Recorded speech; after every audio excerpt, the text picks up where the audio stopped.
Assalamualaikum warahmatullahi wabarakatuh. Sobat RH sekalian, jumpa lagi kita di channel yang keren ini. Keren cadas. Tapi ini ada berita menarik yang menarik perhatian saya, sahabat RH sekalian, yaitu mantan KSAU pimpin petisi FPRD nyatakan kecurangan TSM di Pilpres 2024. Ini menarik ya. Press conference petisi Forum Penyelamat Reformasi dan Demokrasi.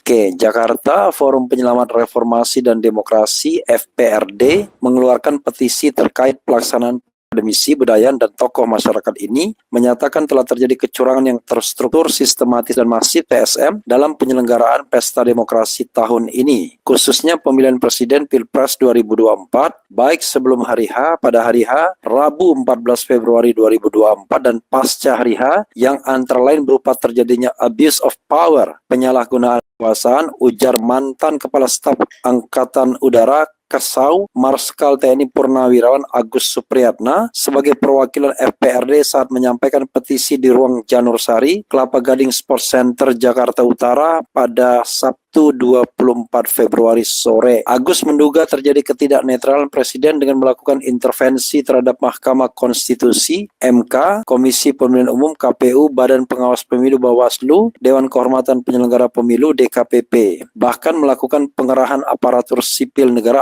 ASN, kepala desa, dan perangkat desa. Di samping itu, FPRD menduga telah terjadi intimidasi dan pengarahan pilihan rakyat yang dilakukan oleh aparat penegak hukum di berbagai daerah. Kemudian melakukan politisasi bantuan sosial, bansos, dan bantuan langsung tunai BLT serta penyalahgunaan fasilitas negara untuk melakukan kampanye terselubung. Dari berbagai peristiwa yang berkaitan dengan hasil perhitungan suara yang disajikan oleh KPU melalui aplikasi Sirekap dan peringatan serta anjuran dari Bawaslu dan keputusan DKPP, kami menilai telah terjadi ketidaknetralan KPU selaku penyelenggara pemilu, kata Agus Supriyatna. Ia menjelaskan berbagai dugaan kecurangan dalam pemilu 2024 telah memicu munculnya kritikan dari guru besar, para pakar, para tokoh bangsa, akademisi, serta gelombang demonstrasi masyarakat menolak hasil pemilu, khususnya Pilpres 2024 yang dapat menimbulkan konflik. Namun Presiden Joko Widodo sebagai kepala negara dan kepala pemerintahan, disebut Agus Supriyatna, seolah-olah membiarkan serta mengabaikan hal-hal tersebut di atas. Maka kami Forum Penyelamat Reformasi dan Demokrasi FPRD yang terdiri dari Purnawirawan TNI Polri, akademisi, dan tokoh-tokoh masyarakat dengan tegas menyampaikan petisi sebagai berikut, kata Agus Supriyatna. Berikut 6 poin petisi yang dibacakan langsung oleh Agus Supriyatna. Pertama, bahwa untuk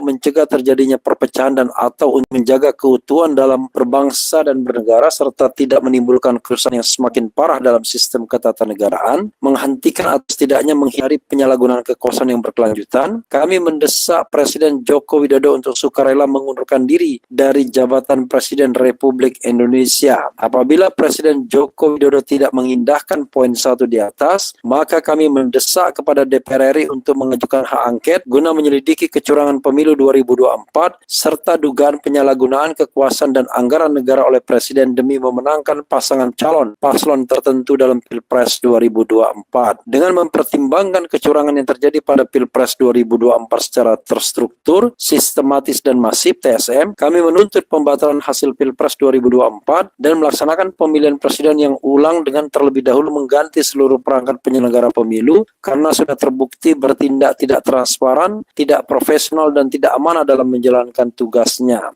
4. Dengan mempertimbangkan hasil sidang Mahkamah Kehormatan Mahkamah Konstitusi (MK) dan hasil sidang Dewan Kehormatan Penyelenggara Pemilu DKPP, di mana pencalonan Saudara Gibran Rakabuming Raka cacat etika, cacat moral, cacat prosedur, dan ada benturan kepentingan (conflict of interest), kami mendesak agar Saudara Gibran Rakabuming Raka didiskualifikasi dan tidak diperbolehkan mengikuti Pilpres ulangan yang akan diselenggarakan. Kami mendesak kepada pimpinan TNI Polri untuk menjaga kehormatan dan kredibilitas institusi dengan tetap tegak lurus menjaga netralitasnya dan tidak membuka peluang dimanfaatkan oleh pihak tertentu untuk masuk dalam pusaran politik praktis. Ya, saudara sekalian, ya, orang yang mengkritik Presiden Jokowi sadar sendiri bahwa Presiden Jokowi bukanlah orang yang bisa diharapkan dalam membangun demokrasi, ya. Jadi sobat era sekalian, tadi saya melihat ada nama-nama ya yang disertakan, ada pengamat yang selama ini selalu berada di sisi Presiden Jokowi, dan ternyata mereka juga akhirnya sadar ya bahwa presiden yang mereka bela selama ini ternyata tidak pro terhadap demokratisasi, presiden yang tidak terlalu peduli dengan etika, presiden yang berambisi terus menjabat. Jadi menarik ya sobat era sekalian. Dan kalau kita lihat forum penegak demokrasi ini ya, Forum Penyelamat Reformasi dan Demokrasi ini memang terdiri dari TNI, Polri, Purnawirawan, jadi ada akademisi juga, mengarah ke 03 ya. Kalau yang kemarin 135 tokoh yang mengarah ke 02. Tetapi apapun itu, paling tidak kita memiliki perjuangan sama ya, membongkar kecurangan pemilu 2024, terutama tentu saja pemilihan presiden dan wakil presiden. Jadi sobat era sekalian, ini menunjukkan bahwa tidak hanya paslon 01 dan paslon 03 yang menghendaki pemilu yang jujur dan adil, tetapi juga komponen society masyarakat yang tidak tergabung dalam tim sukses manapun, tetapi mendambakan pemilu yang jujur dan adil yang bisa dipertanggungjawabkan. Jadi tidak benar ya kalau kita lihat misalnya klaim Kodari yang mengatakan bahwa yang protes itu yang kalah saja. No. Ini bukan soal kalah dan menang, tapi bagaimana menyelamatkan demokrasi di Indonesia. Kita tahu bahwa kemenangan yang dicapai bukanlah kemenangan yang didapatkan secara jujur dan adil ya, tetapi kemenangan yang dicapai dengan segala sarana yang tidak diperbolehkan undang-undang sesungguhnya. Tuntutan agar presiden mundur itu tuntutan rakyat banyak, bukan tuntutan segelintir orang. Dan terbukti memang tuntutan-tuntutan itulah yang mengemuka dibandingkan yang lainnya. Dan memang pertanyaannya adalah, kalau komponen masyarakat, society mendorong hak angket, ya tinggal tergantung bagaimana partai politik. Dan kelihatannya hanya bergantung pada presiden atau mantan presiden Megawati Soekarno Putri, apakah juga ikut barisan untuk memajukan hak angket. Ya, jangan sampai yang lain semangat tetapi justru Megawatinya yang tidak bersemangat. Karena kelihatannya PDIP ya masih berpeluang untuk menjadi juara satu, hat-trick dalam pemilu kali ini, karena konon ya informasi yang saya peroleh tentu saja harus dibuktikan nantinya di pengadilan, kekuasaan puncak itu tidak terlalu cawe-cawe dalam pemilihan legislatif. Ada semacam division of labor, bahwa mereka hanya akan concern di pemilihan presiden dan wakil presiden. Sementara untuk pemilihan legislatif tidak demikian halnya. Apakah ini yang membuat kemudian seolah-olah ada keraguan dari PDIP untuk hak angket?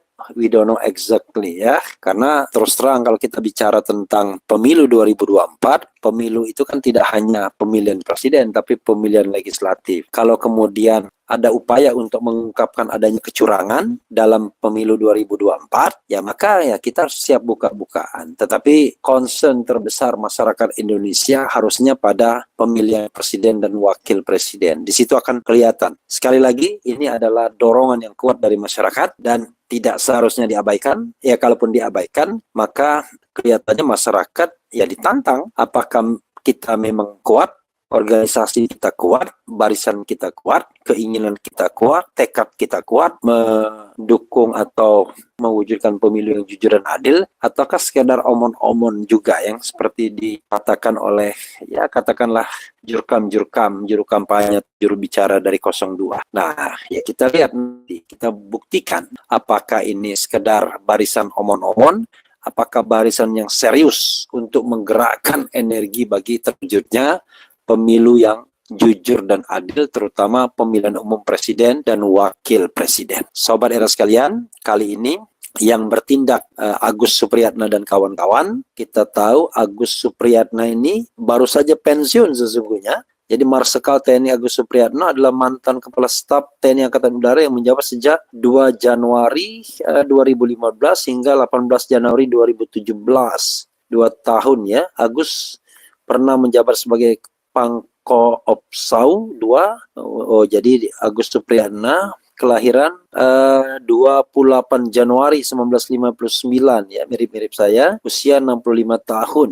Itu ya, sobat era sekalian. Jadi kita harus melihat ini sebagai sebuah hal yang ya mudah-mudahan menjadi dorongan yang kuat, ya, dorongan untuk mewujudkan pemilu yang jujur dan adil dari segenap kalangan, ya, terutama kalangan yang concern. Jadi sekali lagi, beyond dari kemenangan 01, 02 atau 03, tapi bagaimana secara sebagai bangsa kita berani dan mau mewujudkan pemilu yang jujur dan adil tersebut. Salah satunya melalui penggunaan hak angket yang kita kemudian mau ditipu dalam tanda kutip oleh pakar hukum tata negara seolah-olah hak angket itu haram.